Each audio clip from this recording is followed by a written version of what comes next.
If you're a worship guitarist and you find yourself in a situation Sunday after Sunday where you just don't know what to play, well, this series is for you.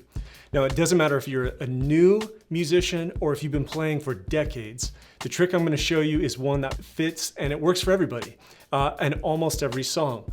And so I want to show you how you can play almost any worship song with an electric guitar by playing the same two notes almost the entire time. I've taught many guitar players this technique, and I love hearing back from them the week after they use it on a Sunday. Their worship leaders freak out because before maybe they had been struggling.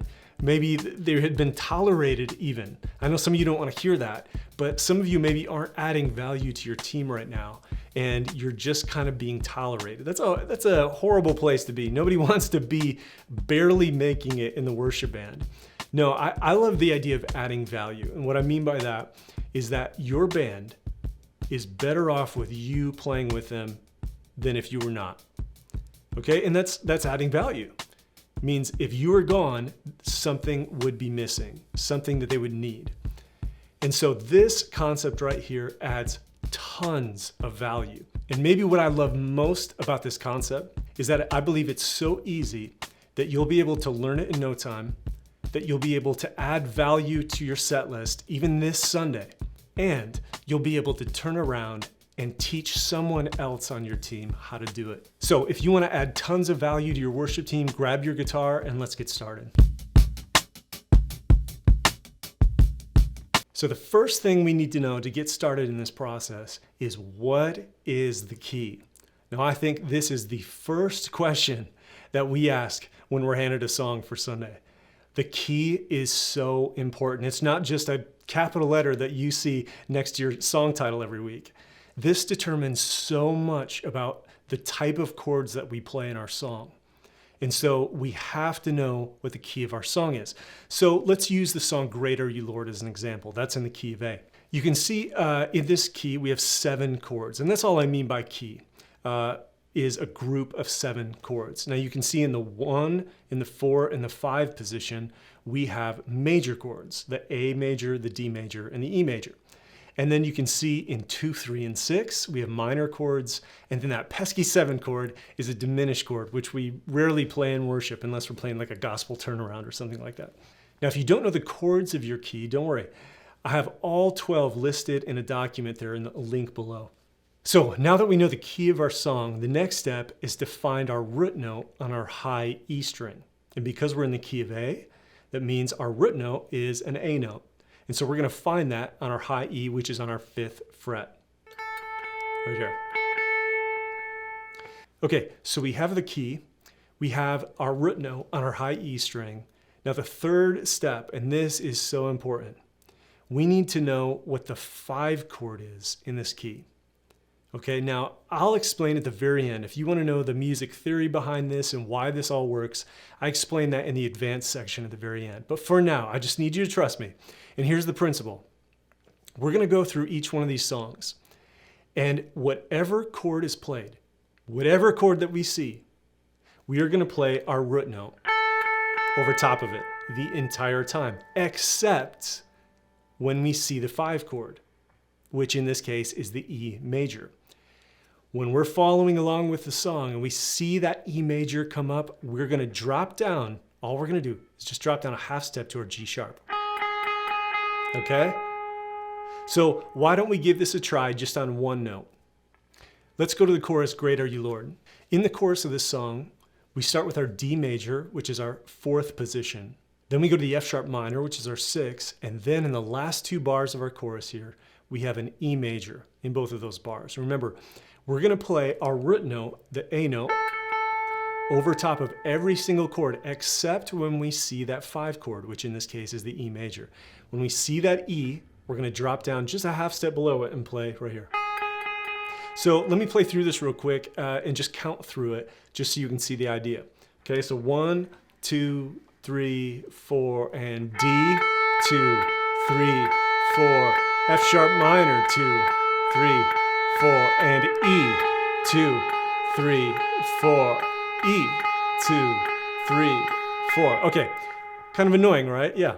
But let's play this with some music, and maybe you'll start to see this shape up a little bit. Okay, so let's take this from the chorus, and I'm just gonna play this note. Here we go. A.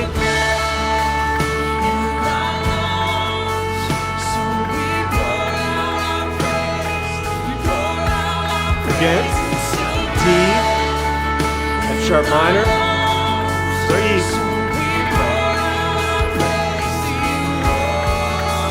Okay.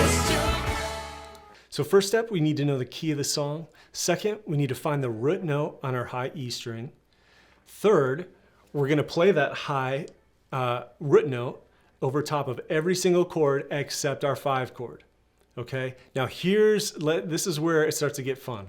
We've identified our root note. Now we're gonna play a second note. You'll notice our root note is in the 1 position, obviously, but we're also gonna add to this the 5th note, which is the E note. And so we're gonna find that on our string right above our high string, which happens to be right next to it. This is our E note on our B string. Okay, so together. A 5th has a very powerful tone to it. There's a drive to it. I mean, when you play a 5th down here, we have a certain name for it, don't we? Power chords. So we get the same feel when it's higher. There's just it has this great modern edgy sound to it. So just like we have a rule for our A note on the high E string, we also have a rule for this E note, but this one is way easier. We're gonna play our E note the entire time. That's right. We're never gonna move off this E note. So this means that when we're playing a chord that's not the 5 chord, we should be playing these 2 notes. And the only change we're gonna make in these songs is when we hit that 5 chord, we're gonna keep our E note there. But we're just gonna, just like we did before, drop this A down to the G sharp. Okay, so now, if you're skeptical a little bit, let's apply this to the chorus of Great Are You Lord again and see if this sounds any different.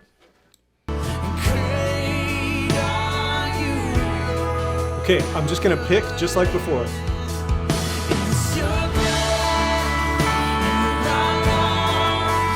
It's our 5.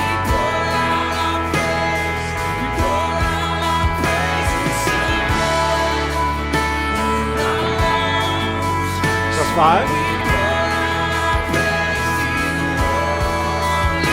Again.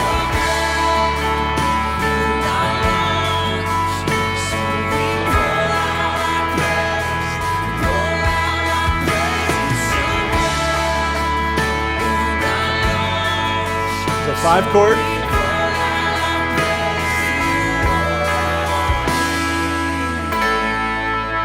Okay.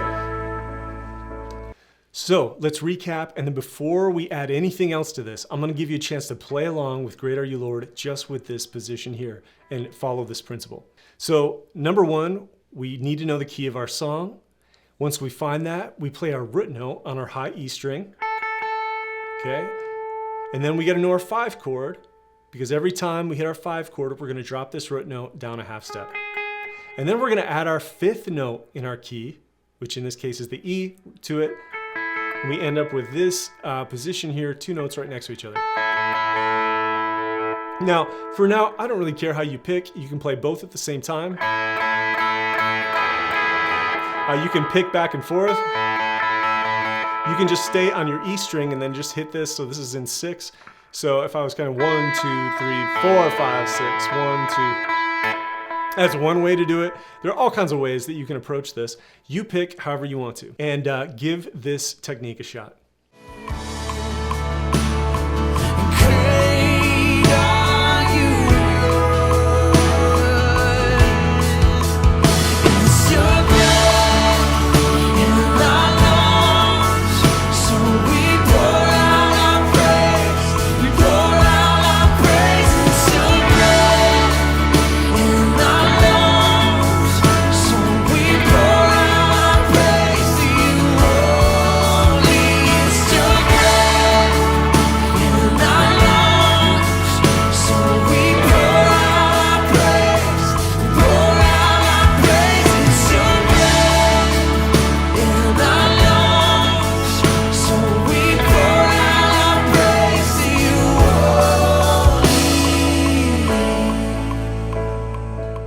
So how did it go? I bet you did great. It's gonna take some getting used to, probably. But before we go to the next song, I wanna add one more layer to this. This is really fun. Now for every position we have on these two high strings here, we have a doppelganger position, an octave lower on our two middle strings up here.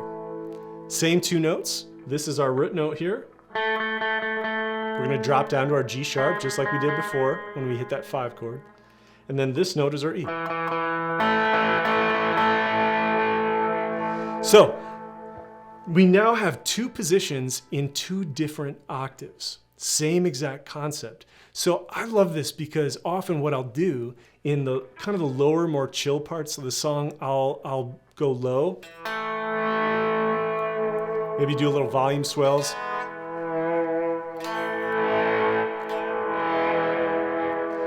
Sometimes I'll just pick along. And then when the song maybe gets higher energy, then I'll come up and grab the... Now here's the fun thing about the song. There's a 5 chord in the verse and the chorus, but in the bridge, there's no 5 chord at all. So I'm gonna play along with this. We'll make it all the way, I don't know, we'll see how far we get, and then I'll let you play along.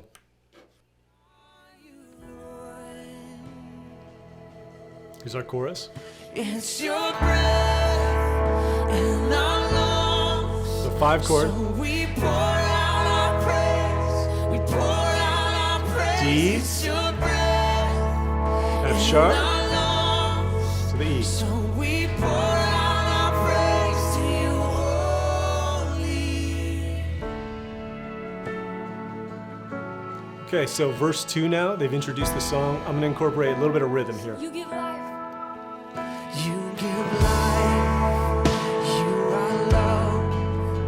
You bring light to darkness. You give hope.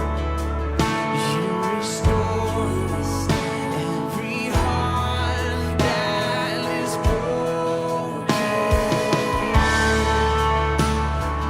Great are you, Lord. I'm gonna go up now. So 5 chord. Same chords as the verse. D, sharp minor, to the E.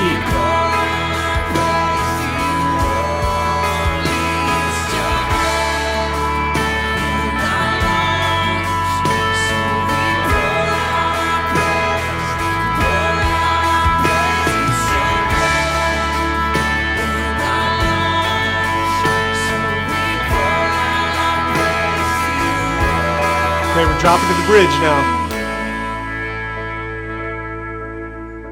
And they're just hanging on an A major chord.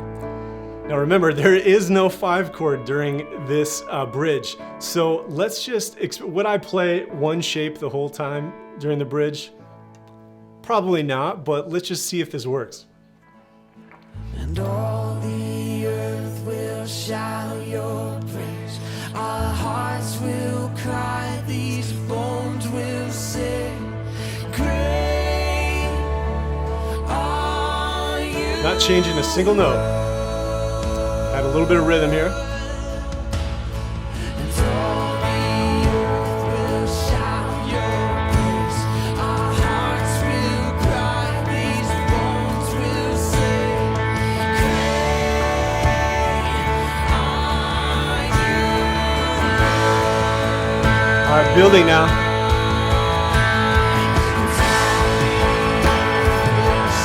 I'll just chop at it.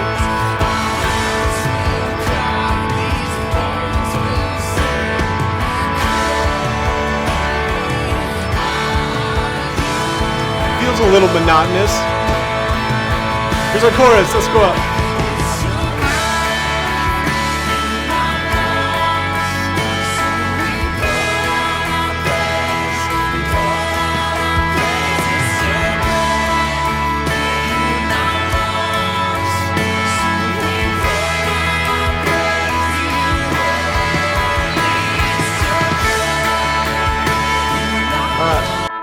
You get the idea.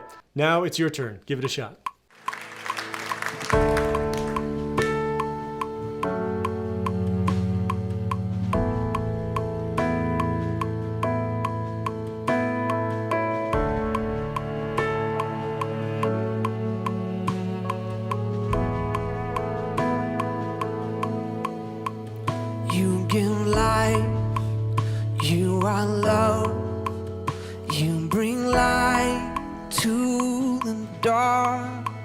darkness you give hope. You restore every heart that is broken. And great are you, Lord. It's your breath in our lungs, so we pour out our praise. We pour out our praise. It's your breath in our lungs, so we pour out our praise to you only.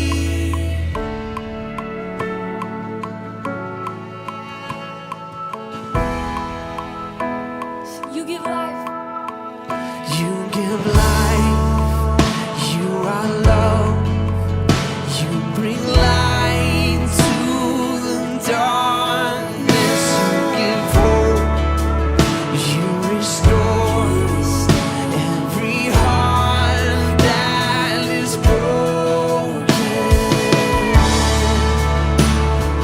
Great are you, Lord.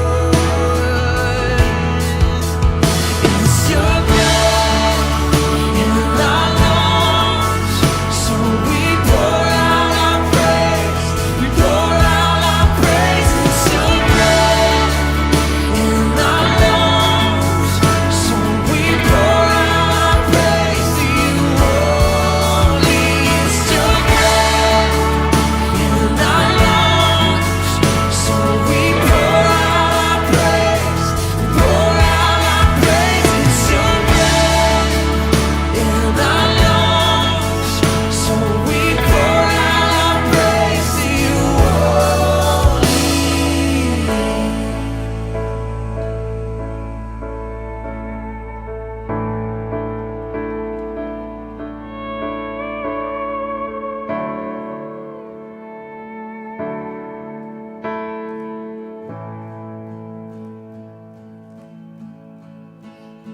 And all the earth will shout your praise.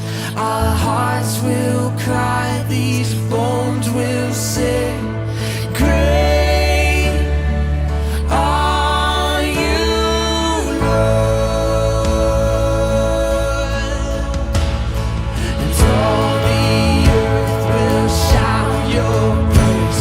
Our hearts will cry, these bones will sing. Great are you,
Well, I hope you had fun playing along with that song, and I hope that you're slowly picking up this concept of the power of fifths. And with this simple little shape, right? We have just two notes down here and two notes up here. Now, this isn't where we stop though. There's so much more to add to this. Just like we have an A and an E note, a fifth, right here on our 5th fret in the key of A, we also have an E and an A note on our bottom two strings here. And it's all the way up here on the 10th and 12th fret. Now, this is reversed. Our root note, our A, is right here now on the B string, which means when we hit that 5 chord, this is where we drop down. And we keep our E note right here there the whole time. And just like our position above, this also has a doppelganger too. It's right here. On our middle 2 strings, on our 7th and 9th fret in the key of A, we have our A note up here. That's our drop to the G sharp, and then our E string here. Okay, so again, we have it up here. Now, what if we connected all 4 of these? Here's our lowest. Here's our next position. And our next is up here. And our last one. Now, just think dynamically what you could do in the song. You play down here when it's super chill and it's low, and then as the song builds, you just add stuff. You just work your way up, and maybe towards that really big point at the very end of this song, that last chorus, maybe you save this high part right till the end. Who knows? And here's the fun thing. There is not just one way to do this. You put your happy little tree wherever you want. So now let's try this with Great Are You, Lord, and use all 4 positions. So let's just work our way up. See how it sounds.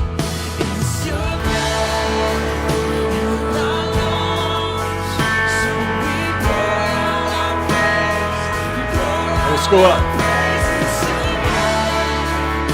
Woo. I like that.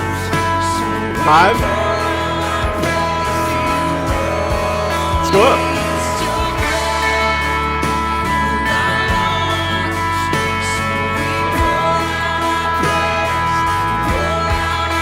Higher. Yeah.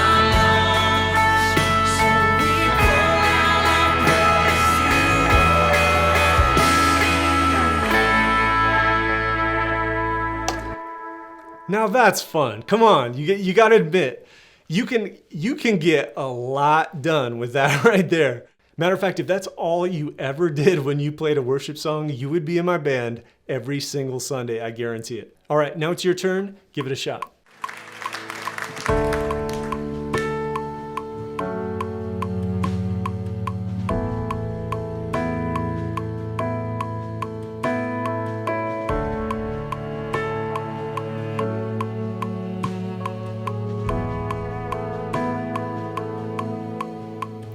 You give life, you are love, you bring light to the darkness, you give hope, you restore every heart that is broken.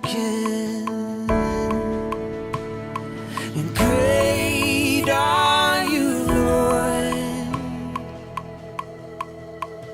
It's your breath in our lungs, so we pour out our praise. We pour out our praise. It's your breath in our lungs, so we pour out our praise to you only.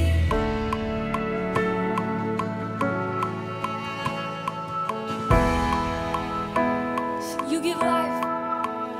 You give life, you are love, you bring light to the darkness, you give hope, you restore every heart that is broken. Great are you, Lord. It's your breath in our lungs, so we pour out our praise. We pour out our praise. It's your breath in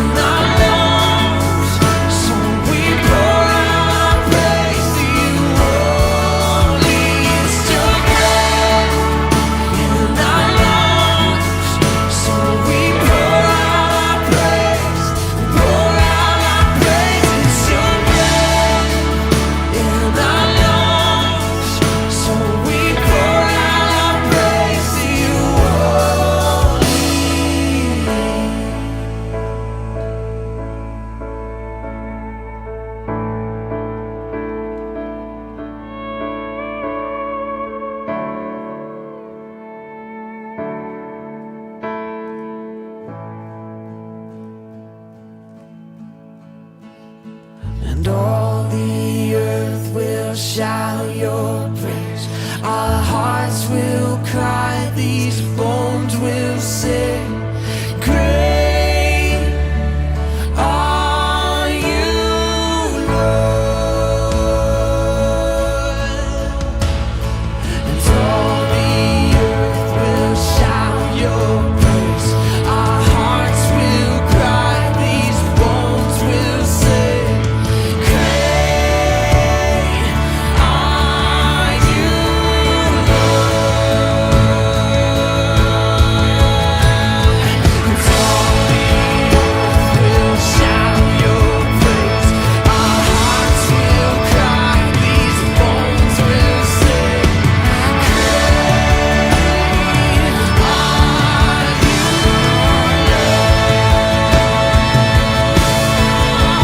It's your breath in our lungs, so we pour out our praise.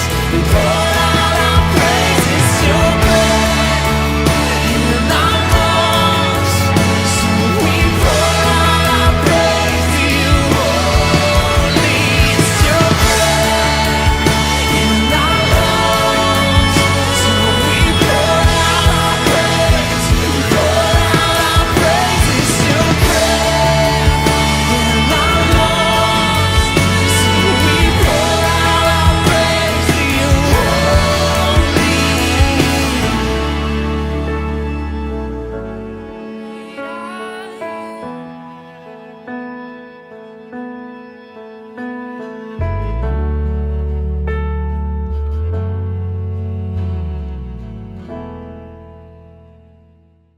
Well, I hope you had fun trying to incorporate that principle. So now let's add a layer and take a look at another song. One of the most popular songs out right now, at least at the time of recording this, is a song by Charity Gale called I Speak Jesus. Now I like this because it's in the key of E. And we just played in the key of A. The key of E is sort of like in the other world, other side of the key planet. And so we're going to be at a very different place on our guitar. And the key of E is unique, right? Because we know the key of our song, it's in E. What's the second step? We find that E note, the root note, on our high E string. And we have an open string. And we have our high E note on the 12th fret. Now, the key of E is super fun because we can do all kinds of stuff and play off these two open strings, our E and our B note. But for now, we're just going to ignore these open strings and we'll try to incorporate them later. You'll notice in the key of E, our B major is our 5 chord. So we're going to play our E note, remember, over every chord in this song, every single chord.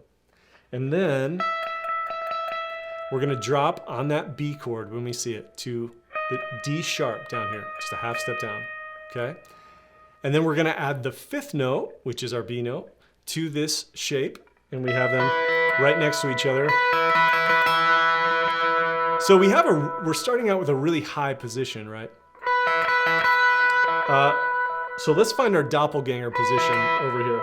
Well, it's right up here. I like how that sounds.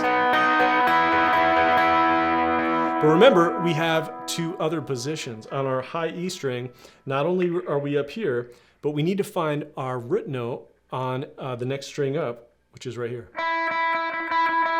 Okay, and which means our B note is right here. So this is our other shape, and we're gonna drop just like that on our 5 chord. And then we're gonna come up here to this sort of doppelganger position, and this is the lowest out of the 4 positions now. So remember, if we connected these and worked our way up dynamically, now it's gonna sound a little different. We're gonna start in this shape, then we're gonna come up here, okay? Then we're gonna come up to this shape. Okay, and then we're gonna come up to the last shape, which is up here. Okay, so one more time. We have our E. Our next position.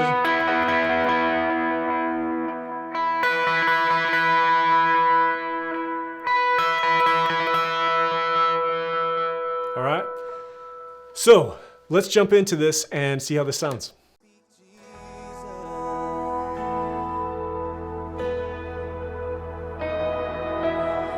just want to Next speak position's the right here. name of Jesus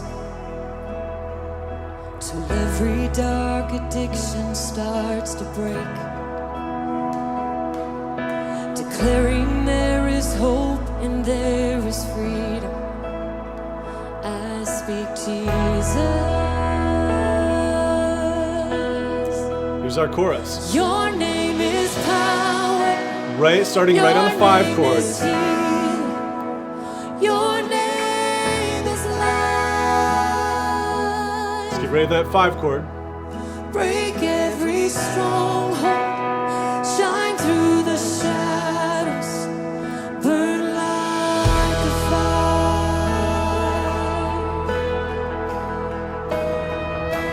I just want to speak the name of Jesus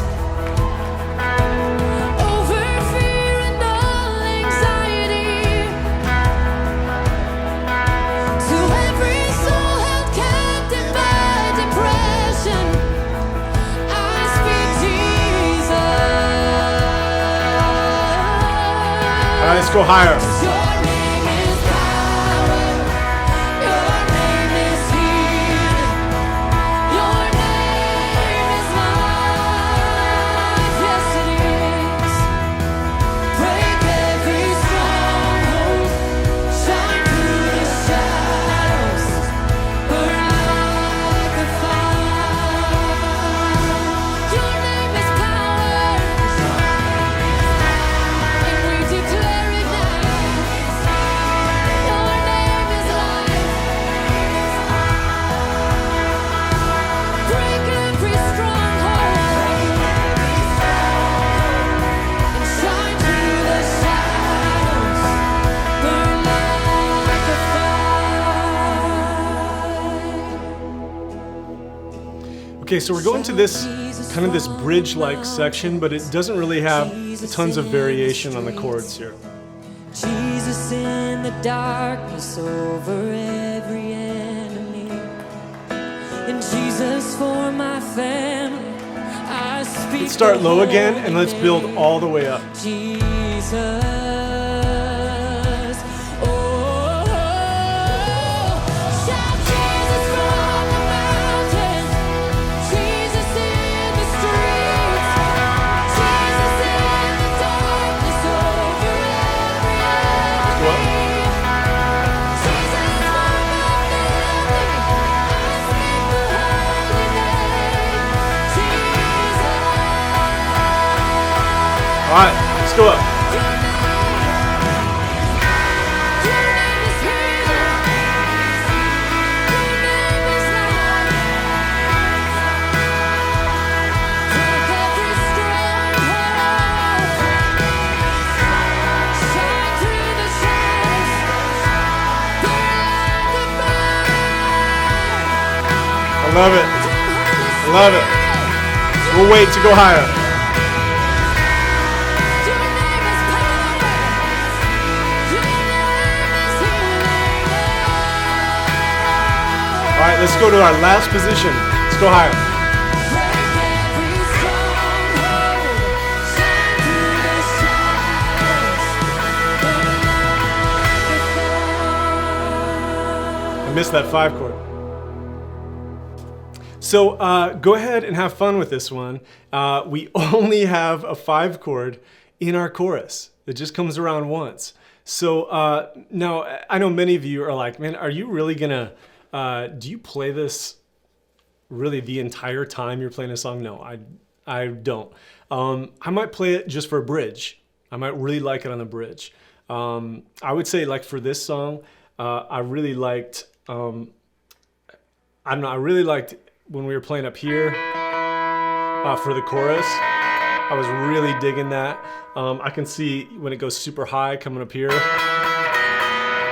I think for some of those open chords, especially in the key of E, you know, I may have like a big E, maybe a C sharp minor that's, or just the whole thing. And then A, I'll play an A like this maybe sometimes. Or I'll even play it up here, the A major 9. So I like floating in those big washy chords, especially in the key V, because we have so much open stuff. But you know what? If you wanted to play an entire song, just challenge yourself and try to use these for an entire song. I think you could probably pull it off, and I think it would probably sound awesome. So all right, so give this a shot in Charity Gale's I Speak Jesus in the key V.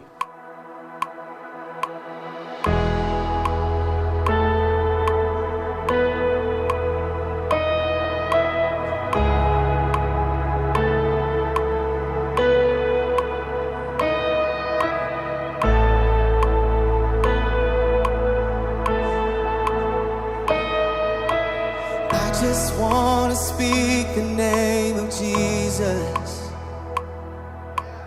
over every heart and every mind,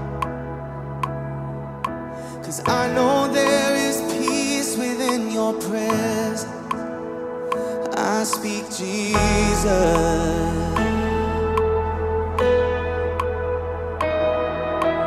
I just want to speak the name of Jesus till every dark addiction starts to break, declaring there is hope and there is freedom. I speak Jesus. Your name is power, your name is healing, your name is life. Break every stronghold, shine through the shadows, burn like a fire.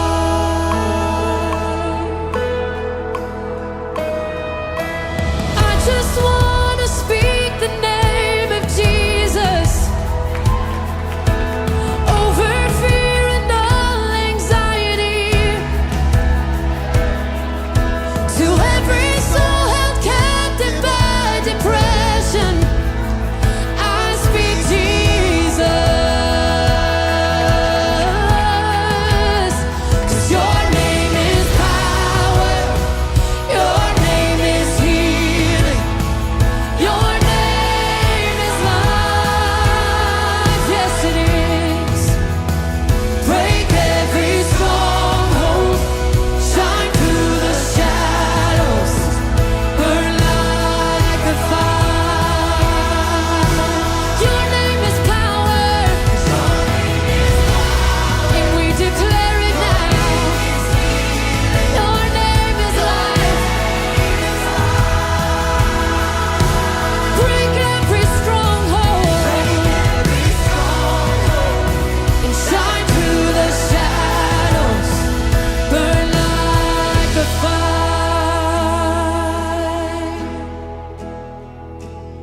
Shout Jesus from the mountains, Jesus in the streets, Jesus in the darkness over every enemy, and Jesus for my family. I speak the holy name, Jesus. Oh, shout Jesus from the mountain, Jesus in the streets, Jesus in the darkness over every enemy, Jesus for my family. I speak the holy name, Jesus. Your name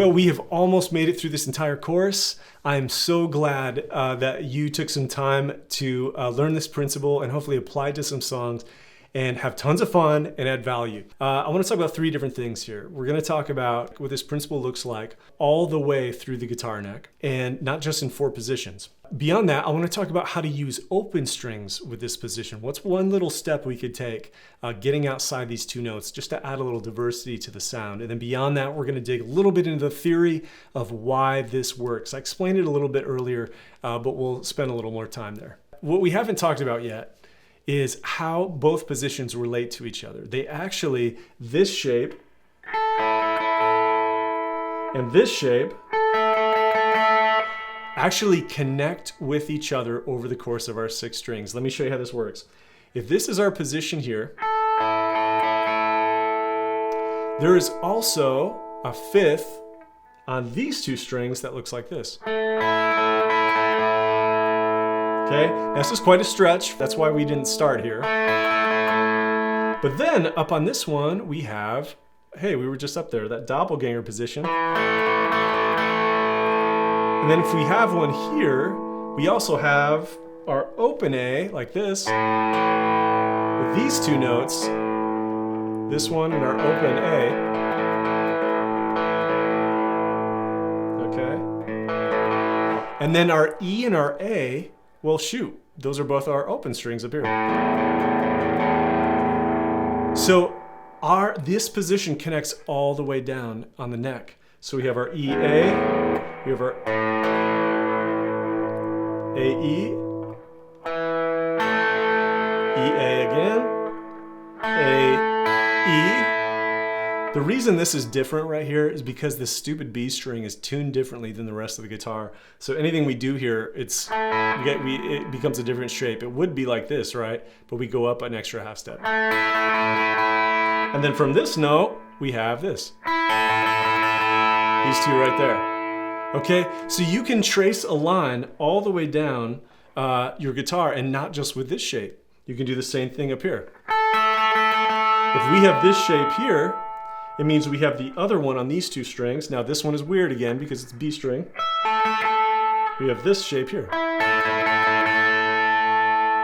And if we were playing this note, well, we have this one. And if we're playing this note, we have this one. And with this one, we got that one. So not only do we have 5ths all across all 6 strings connected to each other, all the way down this way, but we also have options down here.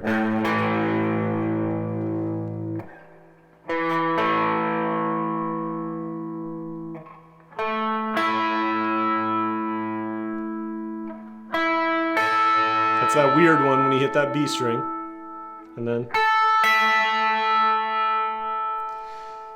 So now I know some of you like scales and you like ways to connect or play things across the neck, but wouldn't it be great exercise just to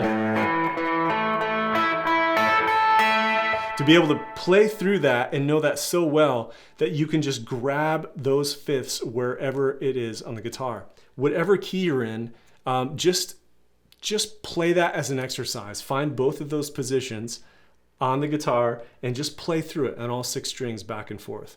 I think you'll find it very rewarding. Let's talk open strings for a second. When we play guitar, we have this beautiful dynamic that is the open string. And I think for this technique, I think there are 5 keys where this really shines, meaning there are 5 keys. If I'm focusing just really on our high 3 strings here, okay, just our bottom 3 strings, there are 5 keys where either the root or the 5th is an open string. So the key of C, E, G, A, and B. Okay, so let me show you this works. In the key of C, C is our root note. Well, we don't have an open C, but G is the 5th C, so we have our open note right here. So think of how maybe we could use this if we're playing our note here. What if we found our C position up here? You think we could incorporate an open note, open G into the... Now that sounds pretty cool and intense. I love incorporating open notes whenever I have the chance. It just adds even more to the sound. It makes it bigger and it adds, and at times we can get some really cool, complex dynamics there. So in the key of C, I would often use that G. There are all kinds of ways to use that. In the key of E, we've already been here with Charity Gale's stuff, but we have both the root and the fifth in the key of E, the E and the B note down here. This is what makes the key of E so much fun. So in this case, my first go-to in the key of E is like right here in this position, because I can play it here.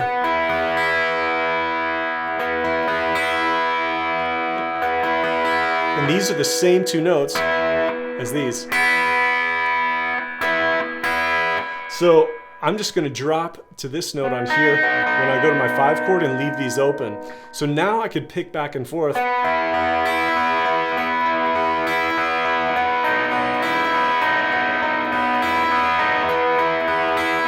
It's just huge, this huge wall of sound that we create when we can use our open strings. So there are all kinds of ways to use your high E and B. Maybe when you're playing up here,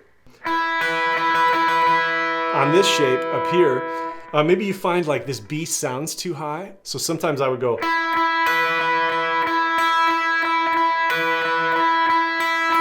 And sometimes I'll alternate and just pull it off.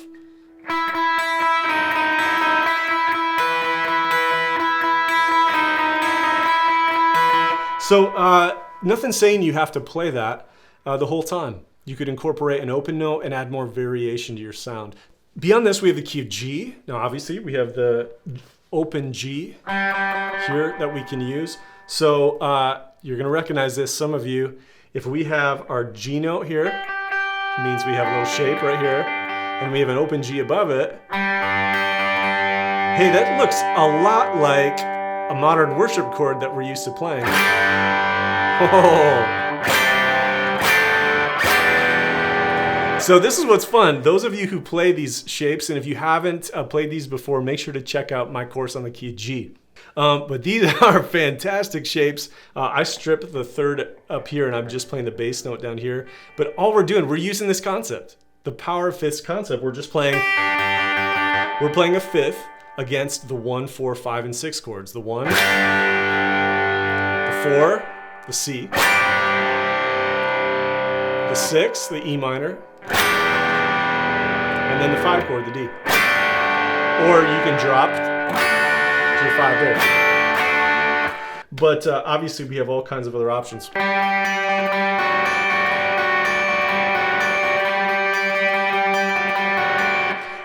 Sky's the limit. And I know you're going to have fun with that one.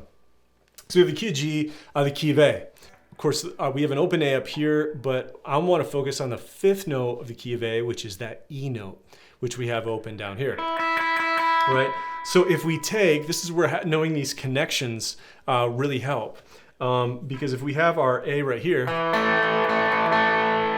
we know we have one right here. This is that stretch. And on this one, you could open that E up and get a really big sound. Now, I know some of you are like, oh, there's no way, man. There's no way I'm going to be able to play that. Get my finger there. That's all right. Because we don't just have this one, do we? We have this one down here.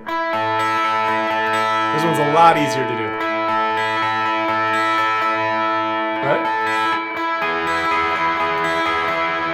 So this is that weird shape because we're on the B string, and all we're gonna do to find our 5th note here, this is our root note right here. It's just like these shapes here, where we dropped this note. It's just weird. Okay, we're gonna take that and drop it down. So you could play this and go.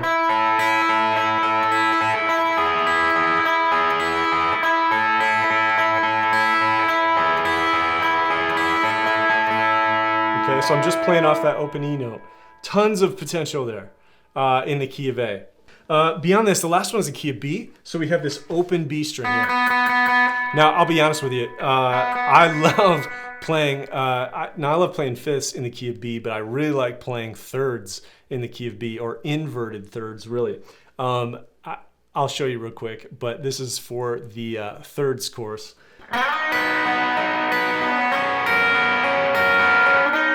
And using this one position as my go-to for all the chords, and then I drop this and make it my 5 position. That is very beautiful. That's why the course on the thirds is called the beauty of thirds. So go ahead and use this, the key of C, E, G, A, and B. I think you're gonna find that is a lot of fun.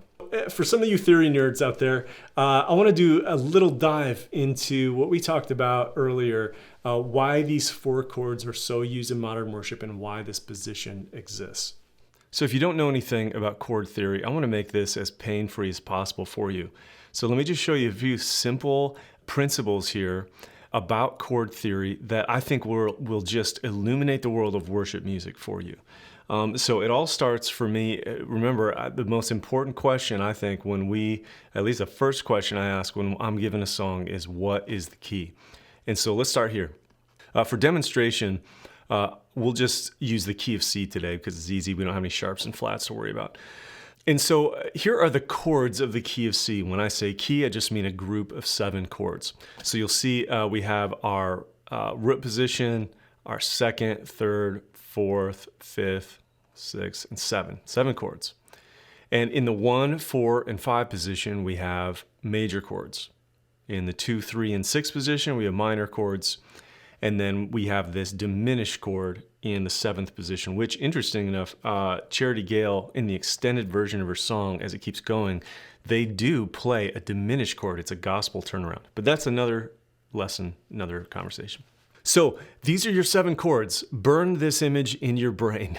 I think one of the best things you can do with your chord chart when you get it, especially if you have a paper chart, is to write out the 7 chords of your key on the top or bottom of that sheet. You always want to have this key, these numbers as a reference. It transforms the way you look at worship music. So this is the key. Now here's the big rule. You ready for this? What I'm about to say, everything about the power of FIFTHs hangs on this idea.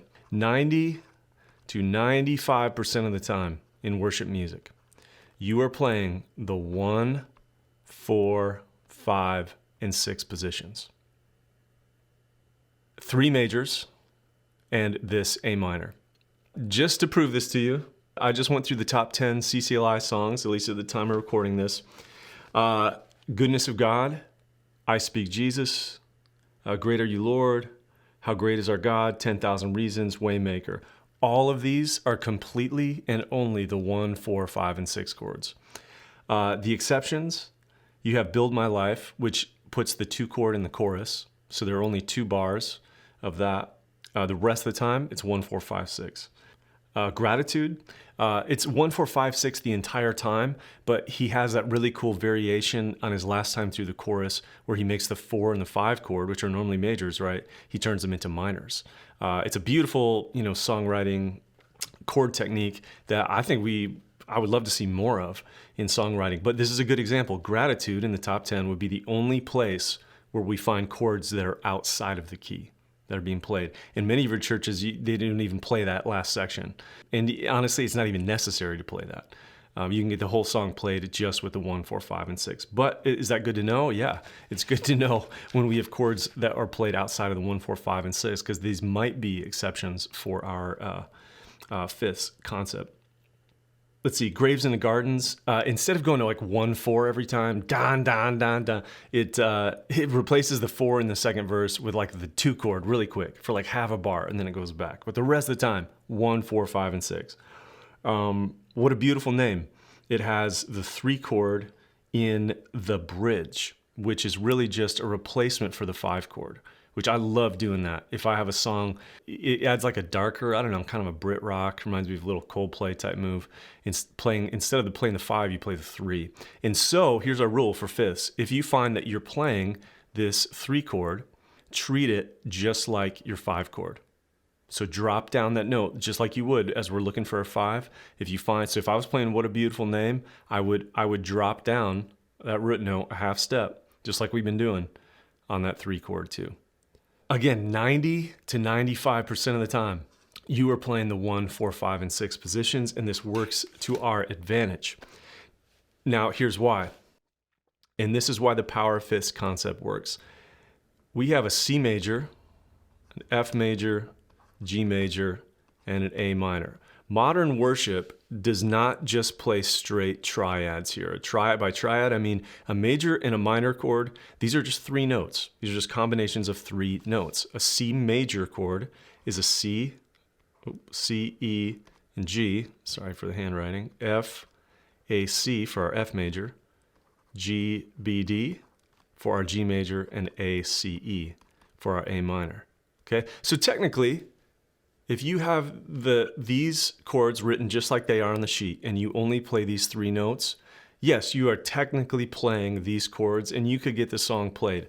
But this is not what modern worship music does. And if you see like an actual official chord chart for a lot of these songs, you know it. You know they don't just put a C or an F or a G or an A minor here. You're going to see is the 4 chord especially colored up. The 6 chord especially. Often this is colored up. So let's just walk through this, how modern worship colors these chords.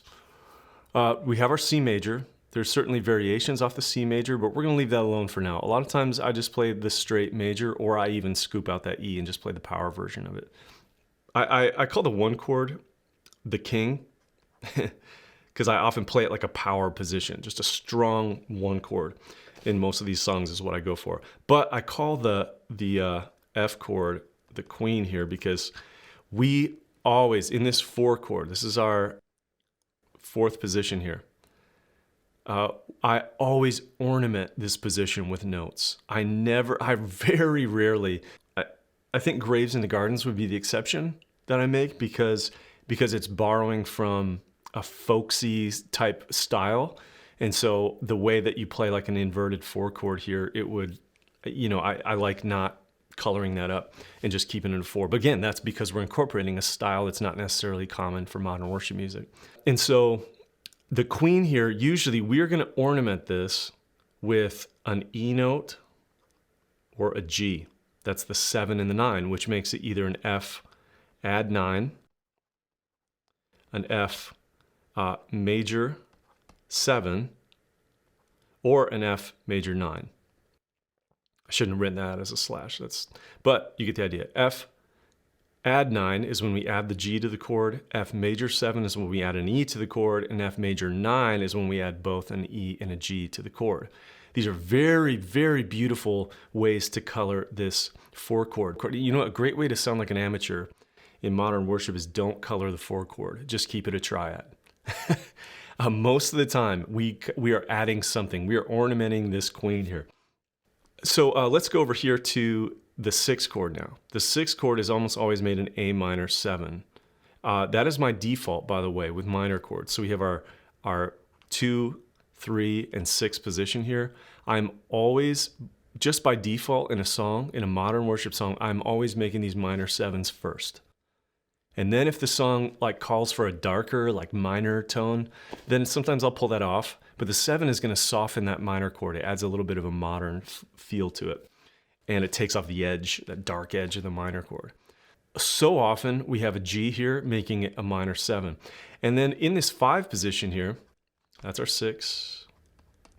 In this 5 position, we're assuming that we're going to keep it a triad. But so often this becomes a G sus4, which is adding the C note, which is our root note, right back into this. So you say, okay, Corbin, great, fine, cool. We're ornamenting, we're adding, these voicings in here. What does this have to do with the power of fifths? Some of you already see it, but let me point it out here. So what was our rule in our power of fifths? We find our root note on our high E string, right? To find our positions, find that root note first. There's our C. Then what do? We get the 5th note, and we find that, and we know all of our positions that we've been working on, C and G. Now watch this.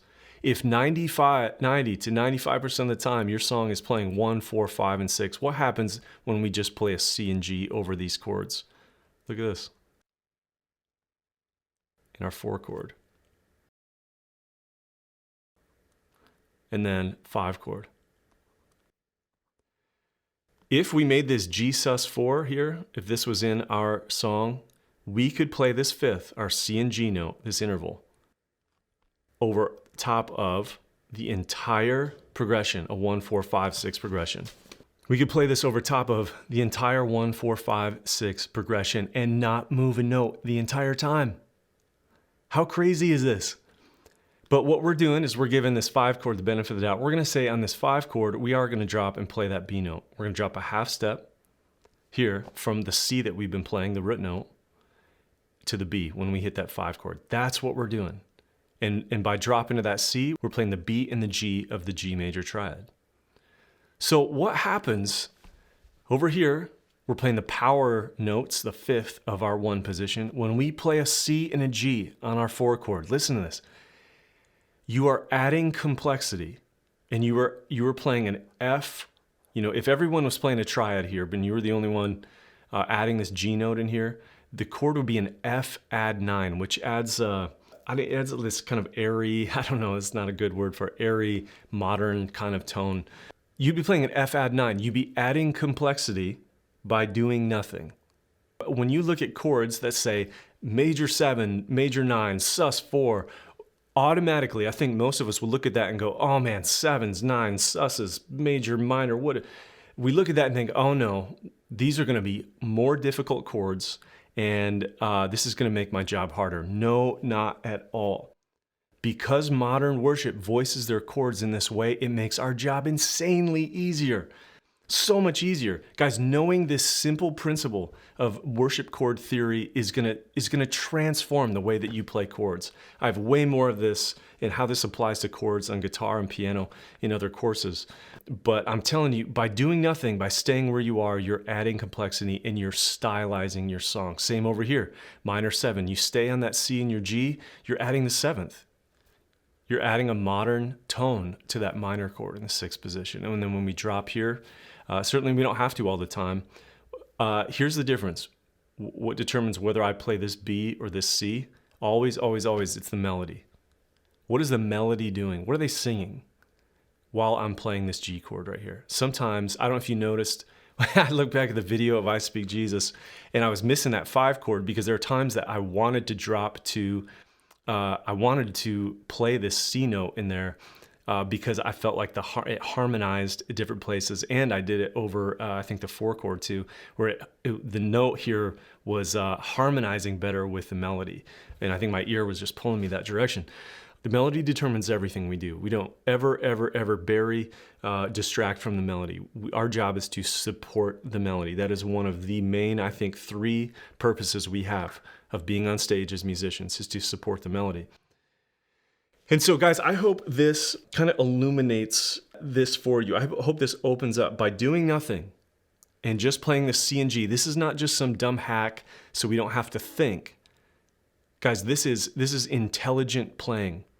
And here's another thing. If you listen to so many of these songs that use like arpeggiating synth loops in the background, often you'll hear these synth loops, they're arpeggiating the same notes as the chords change underneath it. They're using this same exact principle.